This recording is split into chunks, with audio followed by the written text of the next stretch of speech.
Oula, alors, j'aimerais bien connaître ta source, comme quoi la chair des enfants serait tendre et juteuse. Ok, donc tu ajoutes un cinquième élément à ton histoire. Ça commence quand même à faire beaucoup, je trouve. Je suis très sceptique sur ce début.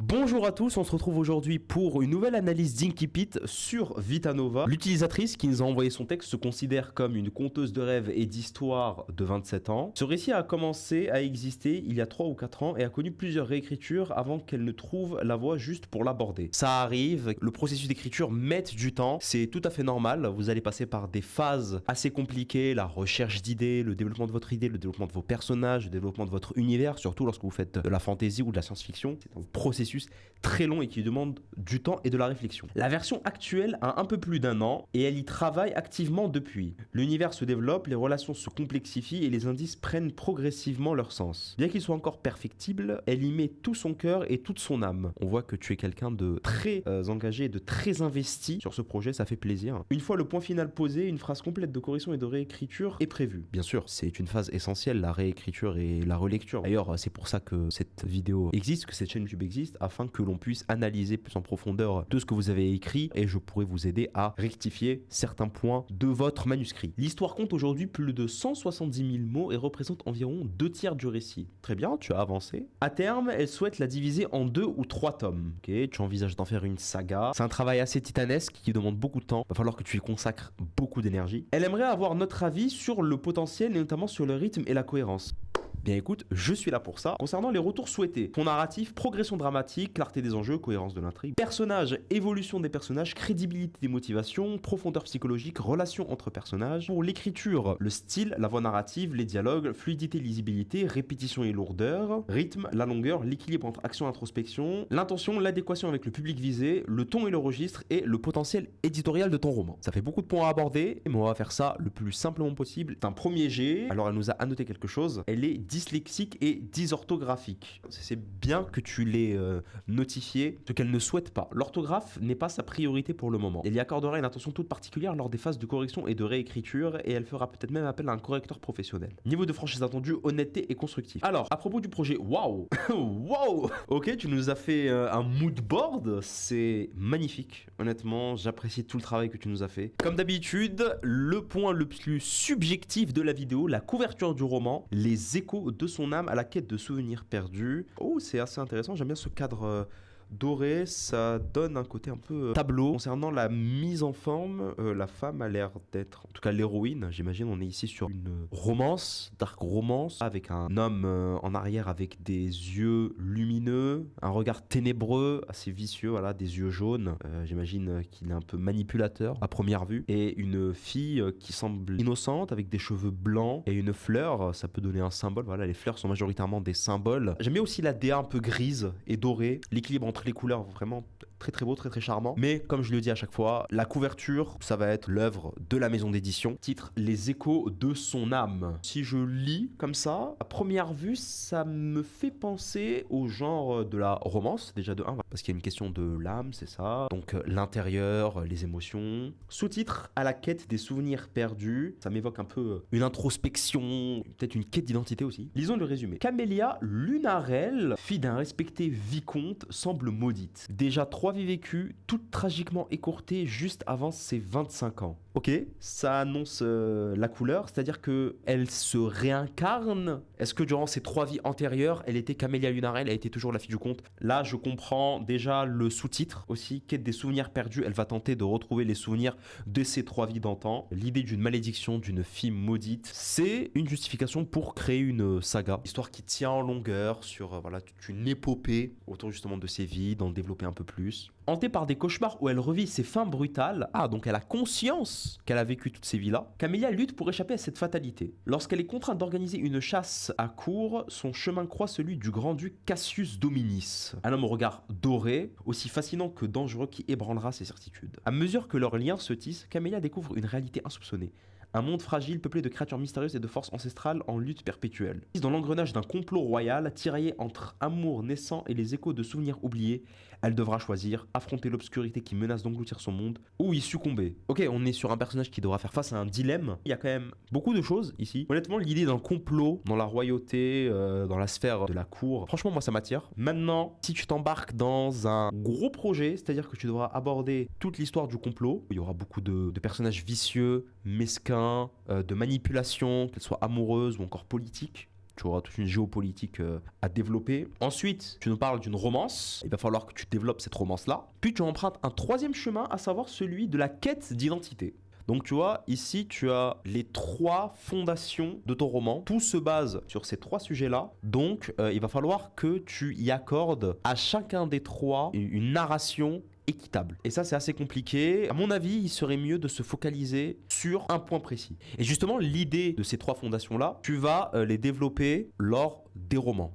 Ce que je te conseille de faire, si tu nous as mis le sous-titre à la quête des souvenirs perdus, tu vas t'attarder beaucoup plus sur la quête de son identité et sur comment est-ce qu'elle va surmonter ses peurs, ses cauchemars. Ce qu'il faut, c'est que la romance et le complot ne doivent pas prendre une place prépondérante dans ce premier tome. Ensuite, vu que tu nous as dit en 3 tomes, j'imagine, les thématiques seront toujours présentes dans les 3 tomes, mais dans le premier tome, la quête d'identité. Dans le deuxième tome, tu vas peut-être privilégier la romance et le complot sera toujours présent. C'est une thématique, c'est-à-dire qui sera à l'origine du climax de ta saga. Chacun de tes 3 tomes devra aborder un de ces sujets-là. Elle devra choisir affronter l'obscurité qui menace d'engloutir son monde. On a encore un autre enjeu là, tu rajoutes un 4e enjeu, à savoir une force sombre. Il va falloir que tu abordes ces 4 éléments-là dans 4 tomes. Chacun des 4 doit être la thématique principale d'un des tomes. Ici, tu as la quête de souvenirs dans le premier.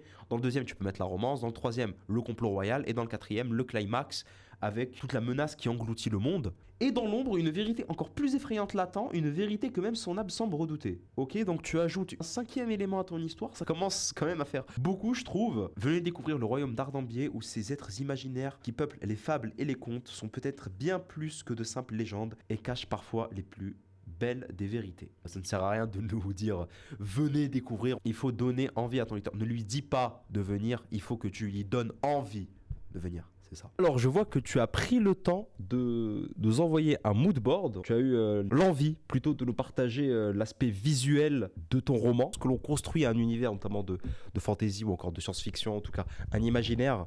Il est important d'avoir des références visuelles, que quand le lecteur lit, il s'imagine lui aussi en même temps que toi. Alors dans ton cas, c'est de l'intelligence artificielle. Ici sur Vitanova, on est enchanté à l'idée de l'usage de l'intelligence artificielle quant à la création visuelle, notamment en ce qui concerne l'écriture. Beaucoup plus pertinent, ce serait de mêler usage de l'intelligence artificielle avec des visuels d'ores et déjà présents sur Pinterest qui peuvent te servir de base pour construire tes visuels grâce à l'IA. Et c'est comme ça que l'IA doit être utilisée, un support, et non pas en tant que remplacement en soi. Mais en tout cas, très bon parti pris de nous envoyer ton mood board. En tout cas, vous, les auteurs qui veulent être analysés sur Vitanova, n'hésitez pas à nous envoyer également vos mood boards ainsi que vos supports visuels. Pour faire une petite remarque sur tes références visuelles, ici on a plusieurs décors, on a à la fois un château, on a un truc un peu gothique, on a la forêt, on a la nature, donc tu vas mettre en place ton histoire sur plusieurs décors, dans plusieurs châteaux, j'imagine. Ensuite, tu nous parles de ton monde, puisque le monde que tu as créé est essentiel. On nous en parle lors de ton résumé. Et ici, eh bien, je n'ai pas de bestiaire, c'est essentiel. Voilà, puisque j'ai remarqué, lorsque j'ai lu ton résumé, tu y accordais une grosse importance. Bref, passons à la partie la plus intéressante et la plus croustillante de la vidéo, l'analyse des personnages. Tu nous as mis un portrait de tes personnages. Ok, un casting très varié, j'aime bien. Des noms assez simples. Amélia, Cassius, Aldred, Éléonore, Rosaline, c'est très bien. Voilà, tu ne t'es pas compliqué la tâche. Alors oui, je vais refaire la remarque. Aldred ainsi que Aldric. C'est très similaire. Ils commencent tous les deux par la même syllabe. Allons sur notre personnage principal, Camella Lunariel puis Dominis. 23 ans au début de l'histoire, apparence, cheveux blancs comme la neige, yeux rubis scintillants, peau pâle, c'est très élégant et son aura éthérée intrigue et fascine ceux qui croisent son chemin. Condition, santé fragile depuis sa naissance, ponctuée de fortes fièvres et de visions perturbantes. Honnêtement, j'aime bien son design. Voilà, ça offre un personnage assez pur avec les cheveux blancs. Ça la caractérise, ça la marque, ça fait un peu comme Daenerys Targaryen, c'est ça. Tu nous parles de sa condition, santé fragile, c'est très bien. Franchement, c'est très bien, ça offre une empathie du lecteur envers ce personnage principal. Ça peut offrir des perspectives d'évolution et aussi d'évolution sur sa maladie, c'est ça. Peut-être que cette santé-là va s'aggraver ou encore même elle va s'améliorer, on ne sait pas, qui sait. Ses rêves, qu'elle croyait être de simples cauchemars dans son enfance, se sont révélés être des fragments des souvenirs et de ses vies passées. Ici, tu as ton intrigue, la recherche de cette mémoire, la recherche de ce passé, la quête d'identité. Yeux rouges, ok, si tu as choisi cette couleur, j'imagine que ce n'est pas pour rien. Voilà, peut-être qu'elle aura un rôle, peut-être que les yeux ont un rôle dans l'histoire, ça arrive, voilà. Que les traits physiques aient des rôles lors d'une histoire. En termes d'équilibre sur les qualités et les défauts, douce, gracieuse, oui. Forte empathie, charitable, cholérique et apaisant, ce n'est pas vraiment une qualité. Courageuse, oui. Défaut, casanière, ne sait pas aborder, accorde sa confiance difficilement. Santé fragile, a trop tendance à affronter les difficultés seule. Garde pour elle ses peurs et ses doutes. En tout cas, on est sur un personnage féminin qui est cohérent. Maintenant, regardons son mari. Cassius Dominis. Origine héritage, Cassius est le descendant direct d'une lignée millénaire dont l'ancêtre fondateur était un vampire ayant participé à la fin de la guerre entre les humains et les créatures magiques. C'est assez intriguant, un mari vampire. Est-ce que cela va avoir un impact? Cet ancêtre a scellé un pacte pour confiner les créatures dans la forêt du Nord en se sacrifiant comme gardien pour maintenir l'équilibre entre les deux mondes. Au fil des siècles, la famille Dominis est devenue la plus puissante du royaume, surpassant même la famille royale en richesse, influence et puissance militaire. Leur rôle en tant que protecteur secret de la forêt a été oublié par le peuple, transformé en contes et légendes. Seuls les serviteurs et chevaliers loyaux de la famille connaissent leur véritable nature vampirique et leur mission. Cassius a grandi dans cet héritage exigeant, formé dès son plus jeune âge pour diriger non seulement la famille mais aussi l'armée la plus redoutée du royaume. Je trouve que c'est un très long pitch. C'est un peu un inconvénient ici. Je veux bien que ce soit un personnage principal, je veux bien que ce soit le mari. Non, parce qu'ici j'ai vraiment l'impression que c'est Cassius le personnage principal et non pas Camélia. Hein. Tu t'étales beaucoup trop dans les détails. Tu as beaucoup plus développé ce personnage-là plutôt que ton personnage principal qui est une femme qui a beaucoup plus de potentiel, je trouve. Tout ce paragraphe-là, tu aurais dû, de 1, le raccourcir et de 2, mettre beaucoup plus d'énergie sur le développement de ton personnage principal qui est Camélia. Concernant les autres personnages, tu as réussi à développer, c'est très bien. Focus-toi en priorité sur ton personnage principal. Ensuite, viendra le casting secondaire. Passons désormais à l'analyse, au décryptage du texte. Il y a fort longtemps, le monde n'était que terre désolée et étendue aride, sans vie, sans espoir. Alors, on a l'impression que c'est un début de conte. Le fort longtemps, j'y trouve à la fois un avantage et un inconvénient. Je vais commencer par l'avantage. Déjà, on comprend direct dans quel genre on est plongé. Voilà, le lecteur comprend qu'on est d'ores et déjà dans un monde à la fois fantastique, un univers imaginaire. Tu n'as pas menti sur la marchandise, c'est ça. Comme ça, c'est clair et net. On est sur de la fantaisie. D'un autre côté, eh bien, je trouve que c'est très cliché et très classique. C'est un début qui est très générique. Il y a fort longtemps, c'est quelque chose que l'on a vu aller peut-être des milliers de fois, que ce soit dans des films, des séries, même des livres de fantaisie qui datent des livres de contes de Charles Perrault. C'est pas contre toi, juste pour dire, essayer de trouver quelque chose d'original. Et un début qui nous attire. Parce que là, quand un lecteur ouvre le livre et voit il y a fort longtemps, il va le refermer, il va se dire encore un conte pour enfants que j'ai déjà lu. C'est un truc qu'on répète à foison, c'est une économie de l'attention. Aussi, il ne faut pas faire dans l'action, parce qu'on reçoit souvent des ouvrages qui pensent que un bon incipit, voilà, une bonne première phrase, c'est un truc où il y a de l'action. Mais personnellement, je pense pas. Un bon incipit, c'est un incipit qui questionne, un incipit qui sort de l'ordinaire, doit être à la fois original et qui doit vraiment nous dire, ok, je vais lire un livre qui va être dingue. Qu'est-ce qui différencie ton roman à travers cet incipit des autres romans de fantasy? Le ciel s'assombrissait chaque nuit, pléonasme, et avec l'obscurité naissaient de monstrueuses créatures qui émergeaient de leur tanière pour arpenter le sol poussiéreux aussi terrifiante que cruelle. Là, ici, j'ai l'impression de voir un peu un début à la Dark Souls.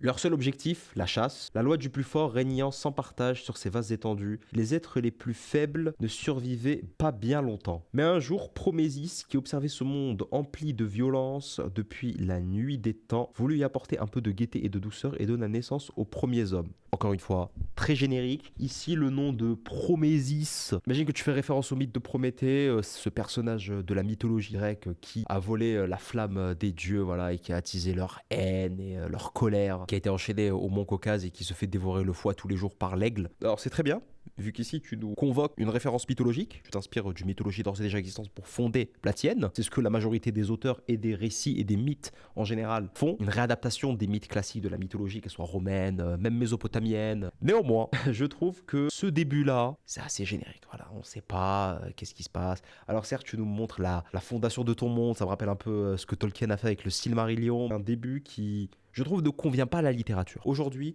les lecteurs veulent quelque chose de nouveau, quelque chose de frais, qui sort de l'ordinaire, et je pense que malheureusement, ce début-là ne va pas plaire à beaucoup de monde. Je trouve qu'on ne raconte rien. Et là, on connaît d'ores et déjà la suite. C'est ça, le lecteur, il connaît la continuation. Malheureusement, les créatures voraces découvrirent en ces nouveaux êtres une proie nouvelle, tendre et savoureuse. Encore une fois, tu parles de créatures, mais ces créatures-là, on ne sait pas à quoi elles ressemblent. Il faut nous dire à quoi elles ressemblent, ces créatures. Qu'est-ce qui fait que c'est des créatures? Qu'est-ce qui fait que c'est des monstres? Elles se mirent alors à les traquer sans relâche, leurs cris de détresse s'élevant sous la lumière de la lune. Les villages étaient constamment attaqués, les récoltes piétinées, le bétail emporté et les enfants qui tardaient à se mettre à l'abri disparaissaient dans l'obscurité pour ne jamais revenir car les monstres appréciaient tout particulièrement leur chair fondante et juteuse. Oula, alors, j'aimerais bien connaître ta source comme quoi la chair des enfants serait tendre et juteuse. Moi, en tout cas, je n'en ai jamais goûté. Voilà, c'est juste pour taquiner, mais c'est très mal exprimé. Ces contrées connaissent alors un règne de terreur et de désolation. Génération après génération, les gens vivaient dans la peur, apprenant à craindre ceux qui pouvaient se cacher dans l'obscurité. Franchement, on ne sait pas où est-ce que tu en es ici. Hein. Vraiment, on a l'impression. Je ne sais pas si c'est un stade d'écriture ou de réécriture. Là, on est quoi? À la fin, en tout cas au troisième paragraphe, et tu nous ressasses tout ce que tu as dit avant. C'est ça, tu n'apportes absolument rien de nouveau. Chaque soir, avant la tombée de la nuit, les habitants se cloîtraient dans leurs chaumières, serrés les uns contre les autres, espérant échapper aux griffes des créatures. La nuit était un enfer silencieux où l'on entendait les bruits des pas des monstres et les craquements de branches sous leur poids. Chacun priait pour pouvoir revoir le soleil se lever, ne serait-ce qu'un jour de plus. Enfin, je prends ce paragraphe-là. Tu nous parles de la peur des êtres humains. Si tu arrives à réécrire ce paragraphe-là, de plus en plus, tu peux peut-être créer quelque chose d'intéressant. Ah, il y a de la peur. Ça, le lecteur comprend quand on est dans un univers où les créatures règnent. Moi, je trouve que c'est un paragraphe qui est intéressant et qui peut être développé. Des siècles s'écoulèrent durant lesquels la violence de ces attaques transforma les villages en dépouilles et la vie en un combat quotidien pour suivre. Ok, ici tu nous mets une ellipse. Puis un jour, alors que le sol avait pris la teinte rougeâtre du sang, tant les victimes étaient nombreuses et que l'odeur de mort saturait l'air, un étranger apparut. Cet homme était bien mystérieux, personne ne savait d'où il venait ni qui il était, mais il se tenait debout sur ces terres écarlates, les yeux fixés sur le terrible roi des démons. Qui est ce roi des démons? Franchement, je ne sais pas. Porté par un courage que nul n'avait jamais vu, cet homme défia le monstre et mena ses semblables à la révolte. Qu'est-ce qui caractérise ce courage que personne n'avait jamais vu? Inspiré par sa présence et sa détermination, les villageois se rassemblèrent, prirent les armes et se jetèrent dans la bataille. Ok, on est ici sur quelqu'un de prophétique. Encore une fois, où est Promésis? Ce fut un combat acharné d'une violence inouïe où les morts s'accumulèrent des deux côtés. On raconte un événement soi-disant historique, mais où est le roman? Où est l'histoire? Vraiment, tu veux nous mener où? Pourtant, l'inconnu réussit à repousser le roi des démons et ses créatures dans une grotte obscure au pied d'une montagne escarpée. Avec l'aide de Promésis, ah bah enfin il rentre en scène, qui pleurait la mort de ses enfants, l'accès à cette grotte fut scellé grâce à un pouvoir ancien et puissant, empêchant ainsi les monstres de quitter leur prison naturelle. Qu'est-ce qui caractérise ce pouvoir puissant et ancien? Trop de mystères, tue ton roman. Je mets des indices, tu vois, il y a cet homme mystérieux, il y a ce pouvoir ancien et puissant, Promésis, oui il y a les créatures, oui il y a le roi des démons, on sait même pas c'est qui, tu ne l'as même pas décrit, je suis très sceptique sur ce début. En tout cas la qualité flagrante de ce début d'Inkipit, c'est ton imagination. Bon, c'est une imagination qui est restreinte par une narration qui est assez classique, très générique. Il y a un manque concret de récit, je peux dire. Tout ce que tu as écrit là, on peut le résumer en un paragraphe. Littéralement. Et en ayant lu le 4e de couverture, je ne trouve pas où est le lien entre cet Inkipit-là et ce qui va se dérouler dans l'histoire. Mis à part le fait que le bestiaire a une place importante. C'est la fin de cette vidéo. Je te remercie de nous avoir envoyé ton roman sur Vitanova. Ça a été un plaisir de l'analyser. Et concernant le potentiel de ton roman, je trouve personnellement vraiment qu'il y a un potentiel. Voilà, ce qu'il faut, c'est juste t'attarder en plus sur ton personnage principal. Il y a des choses à revoir, comme par exemple ton début, ton prologue, on va dire la trame narrative en général. Tu mêles plusieurs intrigues, plusieurs sous-intrigues. Ce qu'il faut, c'est t'organiser. Voilà, en tout cas, je vous remercie et n'hésitez pas à vous abonner à la chaîne YouTube, à nous suivre sur nos réseaux sociaux et évidemment, rejoignez le site Vitanova.